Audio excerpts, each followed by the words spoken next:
Нема поголема чест на крајот да студентот ја наоди својата професорка да излезе на бина. Професорке, повелете.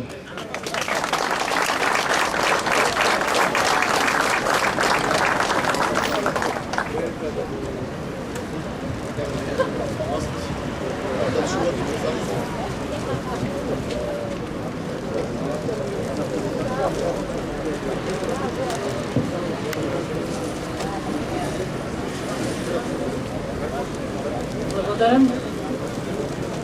Не мислам дека професорите се совршени суштества и дека знаат се и често пати велам дека учам од студентите. Ги учам, но и учам од нив. Зашто бунтовноста е на нивната страна. Ќе продолжам тамо каде што запре претходниот говорник, велејќи дека во македонската тешка, трнлива историја, недовршена за жал, учителите, даскалите имале голема улога. Може би Делчев или Прличев влијаеле на мојот животен пат. Сигурна сум во тоа. Еден паметен американски председател, еден од умилените, Абрахам Линколн, често пати велеше дека власта извира од народот, таа е за народот и му припаѓа нему. Може би требаше да се најдеме на земја, за да повикаме дека мора да се исправиме, ама имаме шанса да се исправиме, зашто се уште сме живи, односно народот е жив, и како што денеска веќе реков, нешто чудно се случува со нашиот генетски код. Ми се чини дека неколку пати се повторува следново. Одеднаш, без оглед на генерацијата, без оглед на професијата, без оглед на идеологијата, се јавува или се буди кодот на ВМРО, внатрешната македонска револуционерна организација.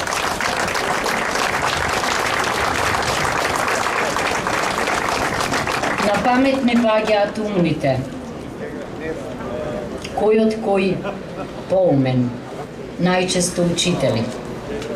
И затоа мислам дека не случајно се зафативме со оваа работа. Може би е оваа општина најдоброто место за нешто друго.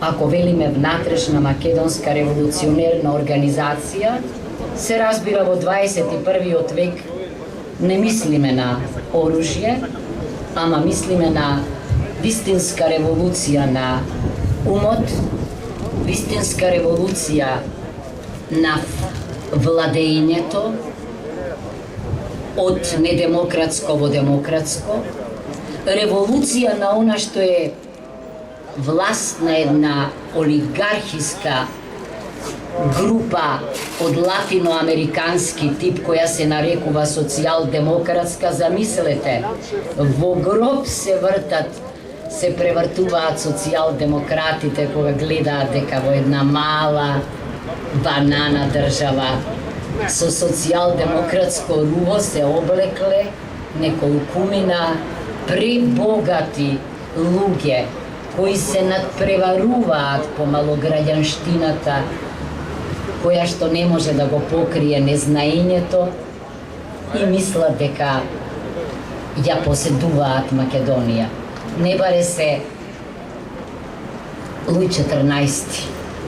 Да, токму така мислам дека тој господин мисли дека држава или северна тоа е тој. Но мислам дека е време за нешто што би го нарекла модерно Карпошово восстание. Чудна работа. Веројатно и Карпош ќе се најде на агендата на онаа чувена комисија која наместо со научни аргументи да расправа за историјата и да ги најде нишките што не спојуваат, таа ја ретушира, ја менува историјата во името на добрососедските односи. Дури погрешно се повикува на германско-полското пријателство и преговори, на француско-германското пријателство, но не тие не разговарале кој јунак или кој човек што оставил печат на нивната историја, чие. Далеку од умот е да разговарате за тоа. Се разговара со аргументи за историјата, не под капата на Министерството за надворешни работи, туку на некоја академија или на некој универзитет, ама за жал ние имавме сериозни проблеми и со академијата дури, бидејќи тогаш кога требаше да ги чуеме академиците, чест на исклучоците, нив ги немаше. А тогаш кога не требаше да се појавуваат, ги слушавме. Што сакам да посочам како најважно за да не се повторувам? Балканот или Западниот Балкан, за жал, една геостратешка одредница, бидејќи за Западен Балкан велеа дека е Ахиловата европска петица, дека Западниот Балкан е областа без Словенија, па потоа без Хрватска, плюс Албанија и плюс Косово, каде сте виделе една геостратешка заедница која се менува, иако територијата е иста, и за него важеа посебни законитости, посебен пат дури и во евроинтеграцијските процеси, многу потежок од вообичаениот. Не можам да не кажам дека секогаш Балканот бил не само во географска, туку во културна и во историска смисла дел од Европа, освен можеби за време на Отоманската империја и за време на комунизмот. Мислам дека Европската унија или Европската заедница при основањето има посебни обврски кон Балканот. Зошто? Прво, долги години не потикнуваше и не охрабруваше да ставиме крај на комунистичкиот развој. Понатаму, ние секогаш сме делеле исти вредности. Понатаму, нема само ние корист од евроинтеграцијата, туку се разбира дека и Европа, не само во поглед на пазарот, не само во поглед на работната сила, не само во поглед на протокот на луѓе и стоки, туку едноставно, како што вели еден француски автор, ЕУ е недовршена симфонија без Балканот, а Македонија е дел од таа географска, политичка и историска симфонија. Ние имаме право да бидеме, бидејќи и веќе сме дел од европското семејство. Ама, неколку напомени. Европската унија е заедница на нации држави. На држави нации. За да бидеме дел од ЕУ, ние треба да бидеме слични на оние кои веќе се во ЕУ.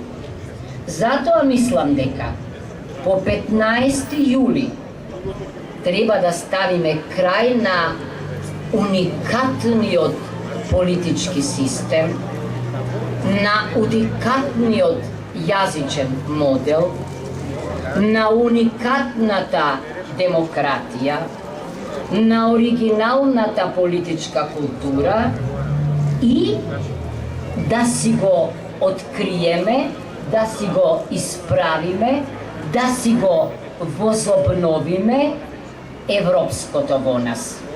Значи, Македонија мора да стане стабилна држава со стабилни институции, наместо со пресилни поединци. Моќта мора да се дисперзира на трите власти, наместо да се концентрира, како што е сега, во една личност и во камарилата обожаватели околу него, мора да се подпре на костурот наречен владење на правото, за да не стрепат граѓаните кога ќе дојде до промена на власта и за да може државата да функционира по процедури утврдени со уставот и законите. Нам не тема собрание во кое сите пратеници ќе велат дека да, може би сме членови или сме членови на партиите, но ќе ги представуваме граѓаните, значи вас, и ќе гласаме по собствено уверување и собствена совест. Парламентот мора да стане демократска школа. Парламентот мора да ја контролира владата. Председателите на парламентот мора да станат председатели на пратениците, а не представници на владите. Владата мора да стане помало тело. Ние ќе ве увериме дека сме се исправиле пред предизвиците, а не пред собствените интереси и потреби, ако почнеме со реформите од себе. Ако направиме помала влада, влада која што внимава за совршеноста на природата во креацијата на родовата еднаквост, затоа 40% жени во владата е инспиративен предизвик, зад кој што јас силно стојам и мислам дека жените што ги гледам овде се согласуваат дека се спремни своето знаење, енергија, креација да ја стават во служба на државата.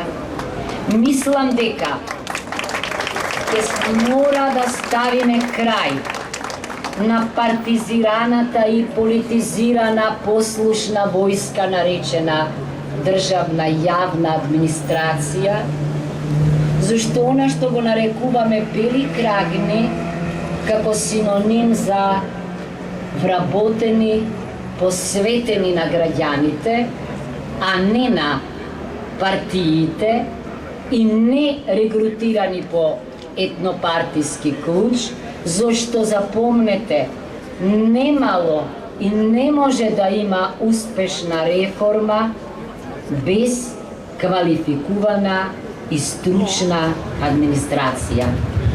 Ама, од првиот ден немаше министер кој не вдоми во државните институции некој свој близок, така што ја фамилиаризиравме администрацијата и затоа таа е неспособна. Мора да ставиме крај и јас сум сигурна дека учителот, петкашот, кој е поинаков од сите досегашни кандидати за премиери и затоа ги тревожи, ќе се обкружи со луѓе од знаење слични нему.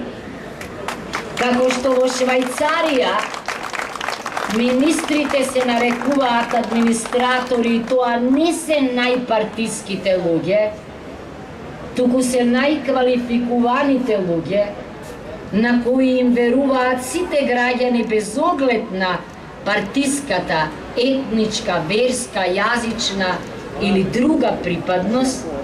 Мислам дека тоа ќе отвори простор за кого? За оние на кои им припаѓа иднината, а од кои толку лесно се откажувавме сите овие години. Европјаните и американците, македонците меѓу нас, младите со дипломите. Јас сум убедена дека идниот премиер и оние околу него ќе ги гонат најдобрите студенти, ќе ги молат на интервју за да останат во администрацијата и кога правите луѓе ќе се најдат на право место и кога законите ќе владеат во оваа земја, нема да има потреба да се докажуваат по светот. Сигурна сум дека идната влада ќе се сети дека неразделно ткиво од нас се оние во диаспората. Имаме изборен законник кој што ги дискриминира. Меѓутоа да не заборавиме дека тие се нашите амбасадори низ светот и дека мораме да бидеме во постојан контакт со нив. Оти ние не сме само овде и тука, ние сме и тамо. Завршувам со ова. Кога велам дека мора да сме исти, мислам не само на обврските, туку и на правата. Модерна Европа, повторувам, е Европа на држави, нации. Македонската нација ја создала својата држава 44 година како национална, но сегашната држава, кога велам нација, мислам на збир на граѓани, индивидуи. Убедена сум дека само со граѓански брод можеме мирно да пловиме низ европскиот простор. Се плашам дека ако продолжи етничкиот брод Титаник, ќе не враќа назад, а не напред. Ако без оглед на етничката и верската припадност се споиме околу умот, знаењето и трудот, нема да креираме меѓу себе конфликти, туку ќе се разбираме за добри образовни политики, здравствени политики, социјални политики. Да повторам, кога некој закитен со придавката Социјалдемократска партија, Македонија ја направи не социјална држава, туку социјален случај, како што рече мојата колешка Билјана Ванковска, кој што бара од граѓаните помош, замислете. ДДВ-то и тие го донираат, ама потоа тие си го делат кому? Не на граѓаните, туку на оние меѓу нив, на најбогатите. Мора да бидеме она што вели Уставот, социјална држава. Мора да се погрижиме најпрво за најранливите категории. Посакувам во еден Устав да стои посебна заштита за децата, посебни права за децата, посебни права, верувам, ако сакате, и за вилките, и за животните со кои мора да живееме во хармонија, за да не ни се случуваат COVID-19 и слични погроми. Мораме да ги заштитиме лицата со посебни потреби. Мораме да водиме сметка за родовата еднаквост. Мораме да ги заштитиме возрастните, пензионерите, а не да ги кршиме нивните права како што тоа го правеа за време на COVID-19. Зошто? Зошто само ако ја прибереме целата енергија и ако даваме личен пример, дека не сме тамо за да се збогатиме прекунот, туку за да ви го вратиме она што сте ни го дале, ќе има шанса за Европска Македонија. Убедена сум дека учителот ќе биде поинаков од нив.